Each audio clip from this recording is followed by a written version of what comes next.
Selamat siang Bapak, Ibu, saudara-saudara, dan rekan-rekan semuanya. Pada kesempatan ini saya ingin mempresentasikan tulisan saya berjudul Doing Education, Decolonial Education in the Time of Pandemic, The Case of Pesantren Filsafat Gypsy.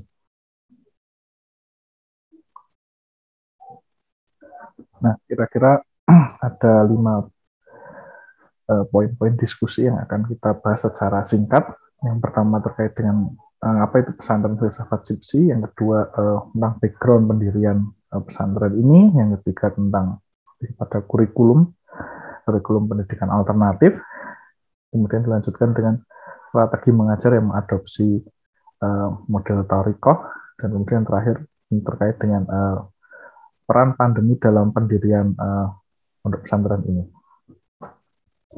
Nah, apa itu pondok pesantren Gypsy? Nah, secara singkat, pondok pesantren Gypsy adalah bagian dari lembaga Gypsy ya, Center for Islamic Philosophical Studies and Information, yang dibentuk pada tahun 2006 untuk mewujudkan mimpi dari Mulyadi Kartanegara, seorang filosof Muslim Indonesia yang bercita-cita untuk membangun kembali peradaban Islam, dimulai dari Indonesia.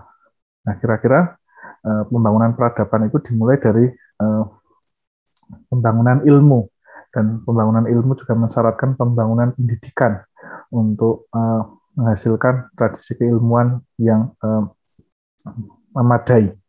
Dalam konteks inilah bisa dikatakan bahwa pesantren Gypsy adalah salah satu bentuk usaha dari Gypsy untuk membangun peradaban tersebut. Nah, pada mulanya Gypsy ini ingin membangun satu sistem pendidikan yang berbentuk sekolah tinggi ya, college ya, dengan menjadikan STF Triyarkara sebagai modelnya. Karena STF Triyarkara juga secara khusus mengkaji filsafat barat ya. Kalau dalam konteks pesantren filsafat Gypsy mengkaji filsafat Islam. Nah, tapi kemudian kira-kira Gypsy berpikir bahwa pesantren itu adalah model pendidikan yang lebih tepat karena itu lebih membumi dalam konteks masyarakat Muslim Indonesia. Nah, kita masuk ke dalam pembahasan tentang background, tentang latar belakang. Dapat dikatakan ini merupakan salah satu sebab khusus karena untuk membangun peradaban, salah satu tantangan yang dihadapi dalam konteks Indonesia dan masyarakat Muslim pada umumnya adalah adanya situasi postkolonial di mana ada problem keterbelahan pada individu. Keterbelahan pada individu ini menjadikan bagi Mulyadi tidak mungkin berpikir tentang bangun peradaban jika masih ada problem pada tingkat individu yang mengalami disorientasi.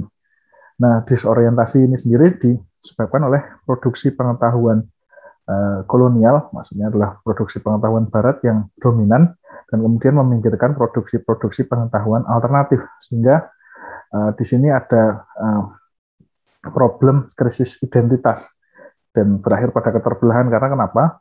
Pendidikan barat yang masuk ke dalam sini bukan suatu yang sepenuhnya netral, tapi dipengaruhi oleh berbagai macam filsafat yang bersifat materialisme dan sekularistik. Kemudian ini menjadi problem bagi masyarakat postkolonial semacam Indonesia yang religius. Nah,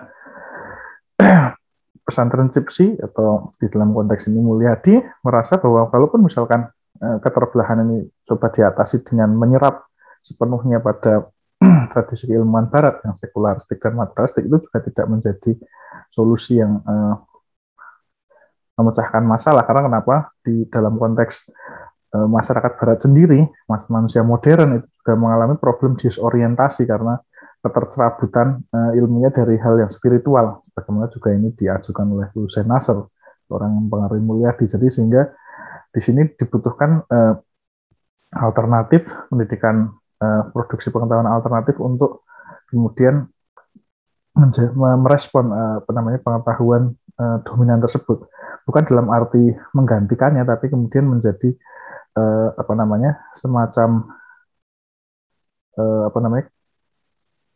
suatu prasyarat untuk terjadinya dialog. Karena jika hanya ada satu tradisi keilmuan, maka kemudian akan sulit untuk melakukan kritisme. Tapi jika ada dua, maka akan lebih mudah. Dalam konteks ini, produksi pengetahuan alternatif adalah bagian dari upaya untuk merekonstruksi juga produksi pengetahuan yang dominan. Nah, kemudian kita berbicara tentang kurikulum, dapat dikatakan CIPSI ini mengembangkan kurikulum yang khas ya. Jadi ada 3 kelas utama, filsafat Islam, sains Islam, dan kelas tasawuf ya. Dan masing-masing kelas ini ada dibagi lagi menjadi basic level, yang level mendasar, level intermediate, level menengah, dan level advance, level tinggi ya. Dan ini masing-masing level ini ada juga kategorisasinya A dan B. Jadi ini dalam masing-masing level ini ada juga dua semester semacam itu kira-kira gitu. Yang basic level isinya adalah pengantar untuk memahami masing-masing disiplin. Misalkan Islamic philosophy akan mendalami soal introduction to Islamic philosophy, sementara nanti di level intermediate akan fokus pada telaah biografis dari intelektual Muslim dalam tradisi tersebut. Dan yang terakhir nanti akan di level advance, di level tinggi nanti akan difokuskan untuk membaca langsung karya-karya intelektual Muslim. Harapannya sebenarnya agar santri itu mendapatkan pemahaman yang komprehensif tentang bagaimana satu produksi pengetahuan itu bisa dihasilkan, dan kemudian bagaimana pengetahuan-pengetahuan alternatif itu sendiri bisa menjadi sumber inspirasi. Maka kemudian masalah historis, masalah karyanya, dan kemudian yang paling penting dimulai dari pengantar, karena masih juga banyak yang asing dengan tradisi intelektual Islam ini. Lebih pada penjabaran tentang Islamic Science, ini ada yang basic, intermediate level, advanced, ini juga sama, Islamic Philosophy, dan juga ada Sufism kelas. Jadi masing-masing juga punya buku-buku rujukan semacam ini. Misalkan di level basic dan pengantar, di intermediate nanti akan membahas riwayat hidup dari tokoh-tokoh tasawuf, misalkan Junaid, Al-Halaj, Arabi, Rumi, dan kemudian nih karya-karya yang juga akan dikaji. Jadi sudah ada kurikulumnya.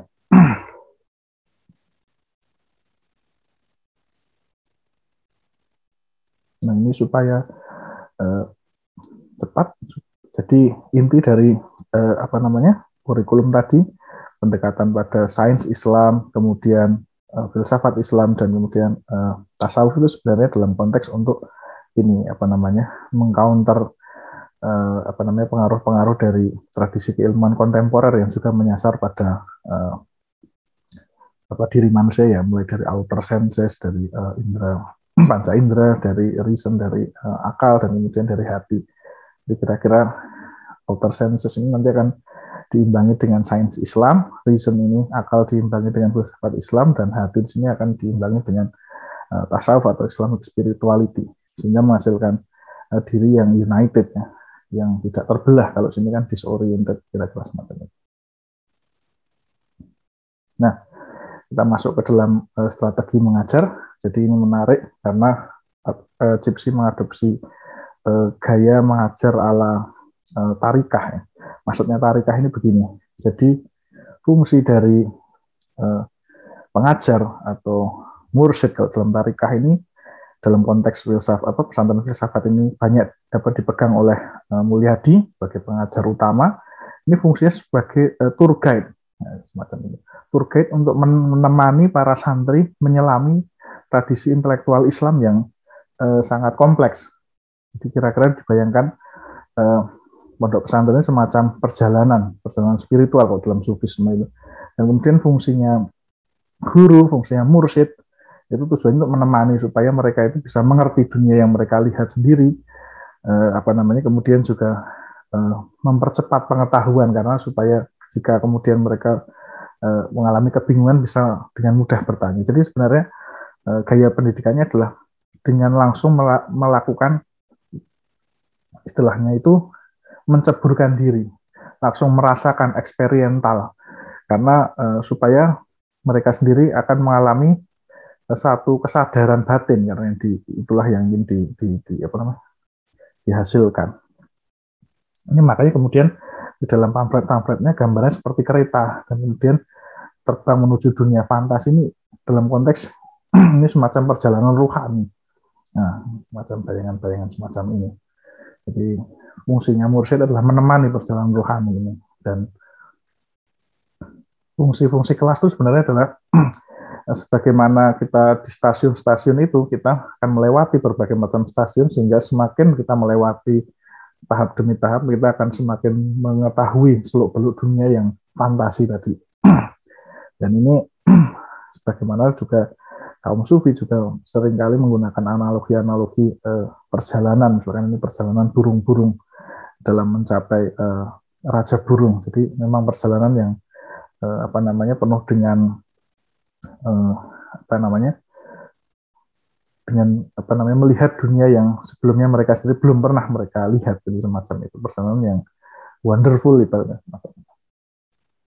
Nah ini sebagai contoh aja model pembelajaran eksperiensial ini misalkan bisa dilihat pada uh, Jeff Bezos ya, apa itu namanya pemilik Amazon ya, ketika dia merasakan sendiri melihat bumi dari luar angkasa, dia jadi lebih apresiatif terhadap masalah lingkungan. Sebelumnya mungkin sudah banyak ceramah-ceramah, tapi ya kurang menggugah. Jadi strategi belajar dengan cara langsung terjun, merasakan sendiri. Di luar angkasa mungkin merasakan tidak ada oksigen ini ternyata lebih ampuh. Dan yang terakhir, kita masuk dalam kaitan antara pandemi dan pesantren Gypsy. Nah, intinya ada dua hal. Jadi pandemi ini, yang pertama adalah pandemi ini menyebabkan orang mau menerima produksi pengetahuan yang dapat dikatakan alternatif. Karena di dalam situasi yang normal, biasanya orang juga tidak terlalu peduli terhadap masalah-masalah semacam ini. Tapi pandemi memungkinkan mereka untuk merefleksikan diri tentang kehidupan, tentang kematian, tentang diri mereka sendiri. Sehingga dalam konteks ini pengetahuan alternatif justru dicari. Karena dapat dikatakan itu menawarkan cara pandang baru terhadap dunia. Sebagaimana juga dikatakan Zizek ya. Zizek juga mengatakan pandemi itu membuka cara pandang baru terhadap dunia. Nah, tidak di dalam konteks apa namanya terkurung lagi dalam konteks yang kapitalistik. Nah, kira-kira semacam itu. Jadi prinsipnya sama. Jadi dalam proses pencarian itu maka justru produksi pengetahuan yang alternatif semacam ini yang dicari. Nah, itu yang pertama. Yang kedua, terkait dengan distribusi pengetahuan, pesantren Gypsy diuntungkan dengan satu kultur baru, kultur digital. Karena jika sebelumnya pesantren itu membutuhkan ruang yang besar, orang santri harus ke sana. Sekarang dengan menggunakan fasilitas Zoom dan semacamnya, itu dengan mudah bisa terkoneksi antara mursyid dengan murid-muridnya, dengan apa namanya suasana pembelajaran yang bisa sangat informal, karena di rumah orang bisa dengan mudah melakukan pembelajaran sambil menikmati makanan atau semacam itu. Ini lebih cair.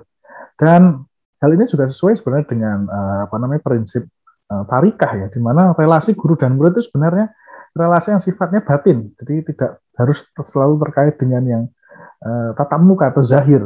Jadi ini sebenarnya pandemi ini adalah satu situasi yang sangat menguntungkan bagi penciptaan pesantren Gypsy.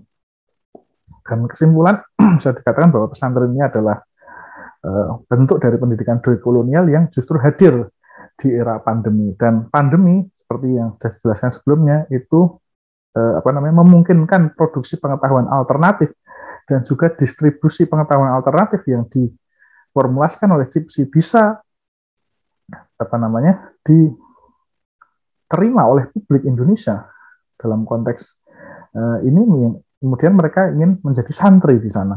Nah, situasi normal semacam ini mungkin tidak akan sulit terjadi, sehingga bisa dikatakan bahwa pandemi tidak mesti kemudian berdampak negatif pada pendidikan. Gypsy adalah salah satu contoh bahwa pendidikan justru diuntungkan dengan adanya pandemi. Mungkin itu yang bisa saya sampaikan. Terima kasih atas kesempatannya. Selamat siang.